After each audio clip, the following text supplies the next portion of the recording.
দেখো, সানডে মানে আমাদের কাছে হচ্ছে সময় কাটানো। সেটা বাড়িতেও হতে পারে, বাইরে রেস্টুরেন্টেও হতে পারে, বা শপিং করতে গিয়েও হতে পারে, কিন্তু টাইম কাটানোটা হচ্ছে ম্যান্ডেটারি। সেই রকমই সানডে তোমাদের সাথে একটা শেয়ার করব। তো আমাদের সেদিনকে কথা ছিল যে ডিক্যাথলন যাব। এটা যে দুপুরবেলা সুরজিতের সাথে আমি একটুখানি ব্যাডমিন্টন খেলছিলাম, ওর সাথে কি আমি আর পারি? কারণ ও একটা প্রফেশনাল প্লেয়ার, সে জায়গায় যদি আমি ওখানে ওর সাথে খেলি, অসম্ভব। ও দাঁড়িয়ে দাঁড়িয়ে খেলে যাচ্ছে আর আমি এদিক ওদিক দৌড়ে দৌড়ে খেলে যাচ্ছিলাম।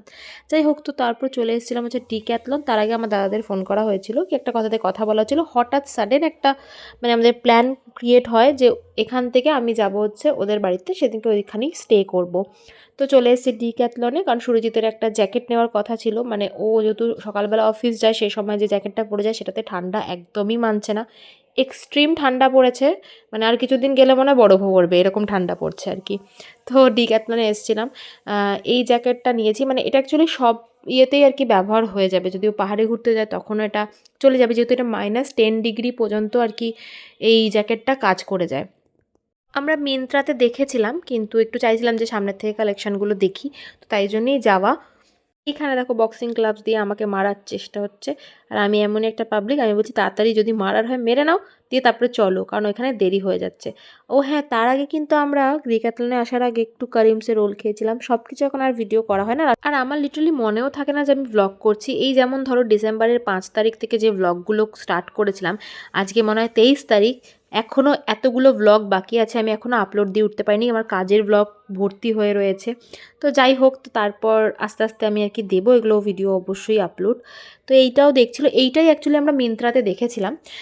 তো এখন ওখানে ক্রিসমাসের অফার চলছে। এই মানে 4,500-এর যে জ্যাকেটগুলো এখন 3,300 মতো করে প্রাইস। তো তারপরে ভাবলাম যে না, ওটা নেওয়া হবে না, এইটাই নেবে, এটাই ফাইনাল করা হয়েছে। আর আরেকটা ওখান থেকে মানে সব কিছুর ওপরে যেহেতু মানে অফার চলছিল, ওখানে একটা দারুণ অফার পেয়েছে, সেটা হচ্ছে 2,500-এর একটা ট্র্যাক স্যুট ও 799-এ পেয়েছে, সেটাও নিয়েছিল। আর এখানে তো দেখো আমাকে বলছিল কি নেবে নাও। এবার দেখো, সত্যি কথা বলতে আমার না প্রচুর উইন্টারের জ্যাকেট বলো, সোয়েটার বলো, প্রচুর ভর্তি, আমাকে বলছিল নিতে। তো আমি কিছুই ভালো লাগছিল না, ভালো লাগছিল মানে কি, বাড়িতে পড়ে থাকবে জিনিসগুলো, কোথাও আমি সেরকম বেরোই না, এখন বেরোলেও সুরজিতের সাথেই বেরোই। তো মানে ব্যাপারটা ওয়েস্টেজ হবে, তো তাই জন্য আমি আর কোনো কিছু নিইনি। তবে হ্যাঁ, একটা জিনিস নিয়েছি, কোনো না কোনো ব্লগে দেখাবো, এটা এখানে আমি ইনক্লুড করতে ভুলে গেছিলাম। সেটা হচ্ছে আমি একটা মাসাজার নিয়েছি, ওটা ভীষণ কাজের, ওটাতেও অফার ছিল, ঠিক আছে, ওটাও মনে হয় 2000-ই প্রাইস ছিল, তার অফারে ওটাতে আমি মনে হয় 799 বা 899-এ পেয়েছিলাম। তো সেটাও নেওয়া হয়েছিল, ওটা কোনো একটা মানে ভিডিওতে দেখাবো তোমাদেরকে, ভীষণ কাজের একটা জিনিস। আচ্ছা, তোমাদের একটা আমি কথা বলি, যেটা বলছিলাম আর কি, সানডে মানেই আমার কাছে একটু টাইম স্পেন্ড করা। এই যে যারা বলো না যে আমাদের হাতে টাইমই নেই, আমরা তো টাইম স্পেন্ড করতেই পারি না, কিন্তু বিশ্বাস করো, টাইম কারুর হাতে থাকে না, টাইমটাকে বার করতে হয়। এই যেমন ধরো, আমরা খাওয়া দাওয়া করতে ভুলি না তো, কারণ ওটা আমাদের মাইন্ডের মধ্যে রয়ে গেছে যে হ্যাঁ, আমাকে এই টাইমে খেতে হবে। তো একই কিন্তু জিনিস যে নিজের পার্টনারদের সঙ্গে টাইম স্পেন্ড করাও, ব্যাপারটাও কিন্তু একদম সম্পূর্ণই এক। আমি জানি না তোমরা বললে বিশ্বাস করবে কি না, আমার হাজবেন্ড কিন্তু মারাত্মক লেভেলের বিজি থাকে। মানে ওর এরকমও এক একদিন দিন থাকে যেদিনে সানডেতেও কিন্তু ওর হয়তো কাজ পড়ে গেছে বা কাজ থাকে, কিন্তু তবুও ও আমাকে ওই একটা উইকের মধ্যে এমন একটা দিন ও আমার জন্য রাখে, যে দিনটা হচ্ছে শুধু আমরাই স্পেন্ড করব। মানে একটা কোয়ালিটি টাইম, সেটা বাড়িতেও হতে পারে, বাইরেও হতে পারে।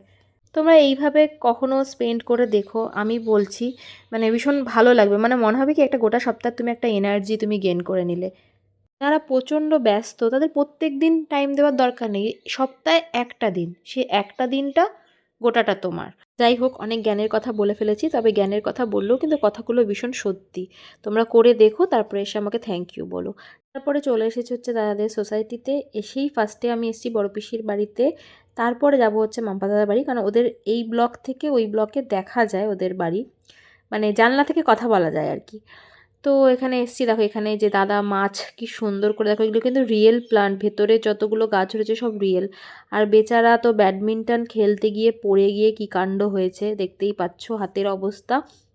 ওই গোটা সানডেটা আমরা মানে বিকাল থেকেই দাদাদের বাড়িতে, আর আমরা শুয়েছি হচ্ছে ভোরবেলায় 6:45 নাগাদ। আর এটা এখন যখন খাচ্ছি, মানে বিরিয়ানি, চিকেন ভর্তা এগুলো খাওয়া দাওয়া হচ্ছে তখন বাজে মেবি, আমি খেয়েছি 1:30 বা 2 বা 2:30, আমার ঠিক খেয়াল নেই। এখানে গল্প করছি সবার সাথে বসে। তারপর আমরা 3 জন মিলে গোটা রাতে হাহাহিহি করেছি, শুধু হাহাহিহি করেছি, মানে কী থেকে কী কথা যে বলেছি এখন আমার মনে পড়লেই আমার হাসি পাচ্ছে। জাস্ট ভাবো সারা রাত আমরা কেউ ঘুমাইনি, 6টার সময় ঘুমাতে গেছি। এই যে আমার মনে পড়ছে কথাটা যে এখানে কি কথা বলা হয়েছিল, ওই জন্যই আমরা হ্যাঁ করে হাসছি। সারা রাত না ঘুমিয়ে ওই 6টার সময় ঘুমাতে গিয়ে 10টায় উঠে গেছি। উঠেই কারণ বেরোতে হবে, কারণ সুরজিৎ যাবে অফিস আর আমি যাব হচ্ছে অ্যাপোলোতে, কারণ আমার স্কিনের ডক্টরের অ্যাপয়েন্টমেন্ট ছিল। 1 মান্থ পর দেখাতে বলেছিল, কিন্তু এই বিয়ে বাড়ি সাজানো এসবের চক্করে আমার সেটা আরও 15 দিন পিছিয়ে গেছে। এক রাউন্ড বিরিয়ানি খাওয়ার পর আমরা আবার ভোর 5:30টার সময় বিরিয়ানি খাওয়া হয়েছে। আর এই দেখো এটা কি কিউট না, দাদাদের ফ্ল্যাটের অপোজিটের যে ফ্ল্যাটটা রয়েছে সেখানে একটা দিদি থাকে, সে এটা বানায় এত সুন্দর। তো আমি বলেছিলাম যে ওখান থেকে নেব, বাট তারপর বৌদি আমাকে এটাই দিয়ে দিয়েছে, বলছে আমি তো ওখান থেকে নিয়ে নিতে পারবো, তুই এটা নিয়ে যা। তো তারপর ওখান থেকে বেরিয়ে গেছি, বেরিয়ে যাচ্ছি হচ্ছে আমি অ্যাপোলোতে, আমাকে সুরজিৎ ড্রপ করে দেবে। তো ওখান থেকে অ্যাপোলোর দূরত্বটা 20 মিনিটস থেকে 30 মিনিটসই ছিল। তো আমি চলেও এসেছি আর সুরজিৎ চলে গেছে অফিসে। আর আমি আজকে ডাক্তার দেখিয়ে চলে যাওয়ার কথা ছিল র্যাপিডো করে, বাট আমি এসছি ওই ধরো 1:30 নাগাদ বা 1টা নাগাদ, আমার ঠিক অতটা খেয়াল নেই। তবে আমি ডাক্তারটা দেখাতে পেরেছি হচ্ছে বিকেল 6টায়, মানে এতটা টাইম আমার লেগেছে। তো যাই হোক, আমি গিয়ে আগে পেমেন্ট করে জাস্ট আমার নামটা এন্ট্রি করে আমি বাইরে যাচ্ছি একটুখানি। আর ওখানে একটা বাইরে না খুব সুন্দর মানে পেয়ারা মাখা পাওয়া যায়। মানে ভাবো, মানে আমি কতবার হসপিটালে এসেছি এখানে নার্সিংহোমে, যে আমার ওখানে কী কী ফুড পাওয়া যায় সেগুলো আমার মনে আছে। তো তারপর তো আমার দেখানো কমপ্লিট হলো। আমি ওই 6:10-15 নাগাদ বেরিয়েছিলাম, বাট সুরজিৎ বললো যে তোমাকে আর র্যাপিডো করে যেতে হবে না, আমি আধা ঘন্টার মধ্যে আসছি, জাস্ট একটু ওয়েট করো। তো সেটা ওর জ্যাম নিয়ে আরও 1 ঘন্টা সময় লেগে গেছিলো। তারপর ও এসেছিলো, এসে তারপর এত ঠান্ডা লাগছে যে ও নিজের জ্যাকেট যেটা পরেছিল সেটাকে চেঞ্জ করে নতুন জ্যাকেটটা পরে নিয়েছে। তো এইভাবেই দিনটা কাটলো। দেখা হচ্ছে নেক্সট কোনো ভিডিওতে। প্রচুর বিয়েবাড়ির ব্লগ আসতে চলেছে। ওকে, বাই।